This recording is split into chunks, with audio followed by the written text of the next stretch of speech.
Hey, good morning, friends. Mark Holmes here with my buddy Cowboy Joe Boo, and as always, thank you guys for watching, commenting, subscribing, and being part of the Joe Boo Sports Report. Without you guys, man, this does not work without you guys. Let's get open for business here, and let's wake up the football gods. Wake up, wake up,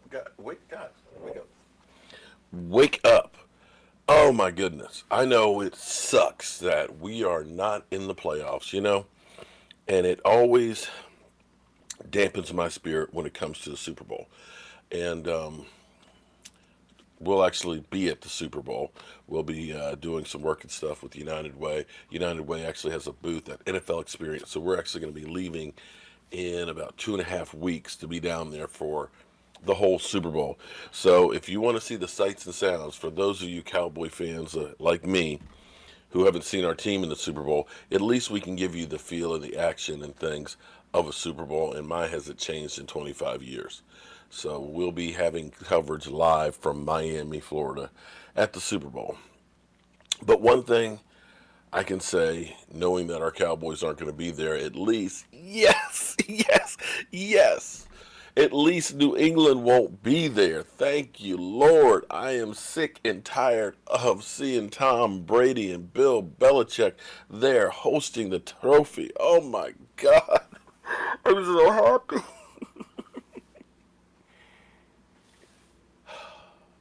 Somebody different will be there. Oh, wow. Wow. Wow. You know, this may be the end of the run.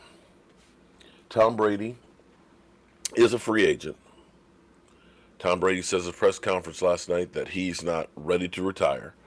And of course, like everybody who leaves a team, everybody in Cowboy Nation automatically assumes he'd be a great fit for the Dallas Cowboys. Let's get that guy. Well, I'm sorry. For those of you who think, let's let Dak walk and let's sign Tom Brady, are very short sighted. He'll be 43 years old. Understand, I'm an old ass. I'm old. But do you realize that I'm only 11 years older than Tom Brady? Tom Brady is not the same Tom Brady from 3 or 4 years ago and is beginning to hit the wall. You could look at him last year and see, as the season got towards the end, he slowed down and it ended up being a defensive Super Bowl that they won. You could see against us, Tom Brady wasn't exactly lighting things up. It was Bill Belichick and his genius to understand that the Dallas Cowboys suck in punting the football and found a way to block a punt. I believe their fourth punt of the season. Those are things that end up giving you an advantage. But unfortunately, a lot of people have a perception of the team wins, it's only because of the quarterback, and don't look at the other things that are around. When you have two of your three groups that are playing lights out, number one defense and one of the top special teams, your offense doesn't have to be quite as good. But you get here to the playoffs after a long season, the lack of a lot of great weapons, and age starts to catch up to you.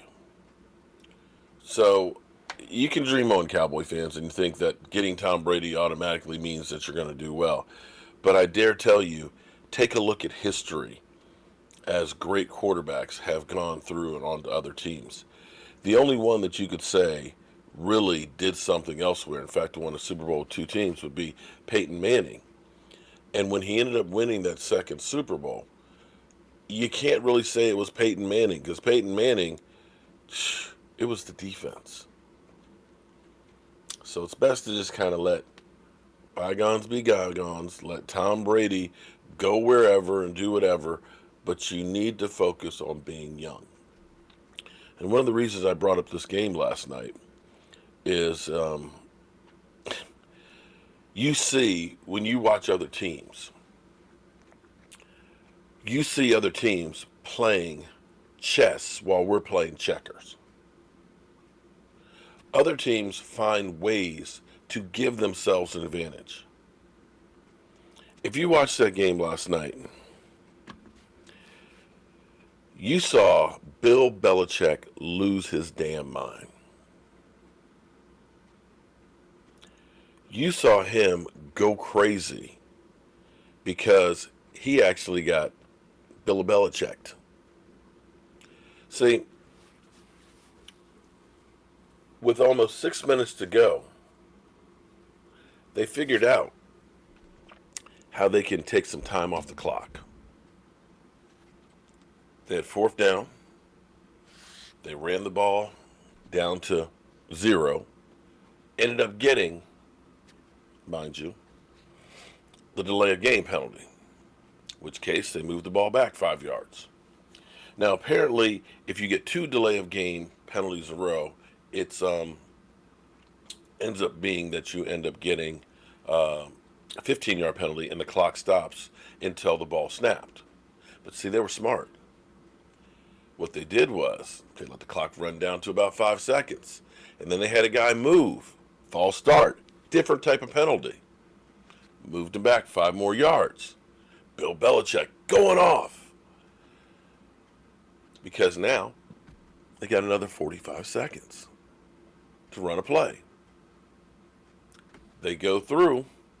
Now, New England goes offsides. Boom. Another penalty. Clock keeps running.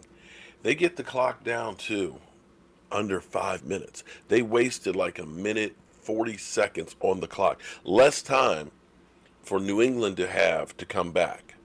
See, that's what you talk about with a coach. A coach who figures out how to make sure there's not going to be much time left on the clock for the other guys. I don't think anything like that would ever come across Jason Garrett's mind. And see, this is when I talk about you need a coach that understands the nuances and that is creative in using the rules towards our benefit as opposed to our detriment. We've seen us leave time on the clock. Because I'll give you a great example. Because, Cowboys fans, we always feel that we were robbed of the catch, no catch. And if they had made that call, we're in the NFC Championship game. But I actually say probably not. Because you would have scored so quickly that Aaron Rodgers would have had all day to go down the field. And we know what Aaron Rodgers has always done. See, in your mind, you have to think about scoring, but also scoring and not leaving time. And too many times we've seen situations where we screw up because we leave time. In the playoffs, we score, we still leave 30 seconds on the clock. Aaron Rodgers goes down, gets a win. Playing the Redskins the year before at FedEx Field, instead of using your timeout and running another play, you run 2 plays in a minute. End up settling for a long field goal. You get a penalty that takes you out of field goal range and you lose the game. That's the problem when you look at coaching. So many people, when you talk about getting rid of Jason Garrett, you'll say, Jason Garrett's not the problem. Well, he certainly isn't the solution. Do you think that had Bill Belichick had that extra minute, 40 seconds to go with the 15 seconds, only needing a field goal, that he would have had a chance to win that game? I think so. I think so. But that's being outsmarted, being outwitted. So I look forward to a change in coaching. I look forward to somebody else coming in and hopefully giving us different results. The funny thing is this, guys. As bad as our special teams were, as bad as our defense played against the run, as bad as we were at taking the football away, the reality is we were 1-6 last year in 1-score games. You have a couple of things, just a couple. You have some play calling that's just a little bit better in situational, where you're using analytics. You end up figuring things like this team stinks at blocking for punts, so we can block a punt. You get a little more aggressive where you can get a couple of takeaways. You have the ingredients. Now, if you can get the guy to put those ingredients together and motivate these people, you're not far away. This isn't a situation where you're at the bottom and you have no talent, that you don't have ownership that's behind you. This is a situation where you've underperformed as opposed to other teams that overachieved. So that's all I got to say about that. So here it is. We got New Orleans at 1 o'clock. The team I'd actually like to see to go to the Super Bowl. So if it's not the Cowboys, I'll root for Demario Davis. He's got a great commercial out right now.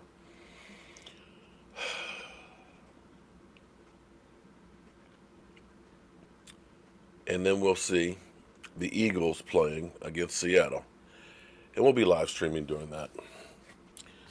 I think I need to get another bottle.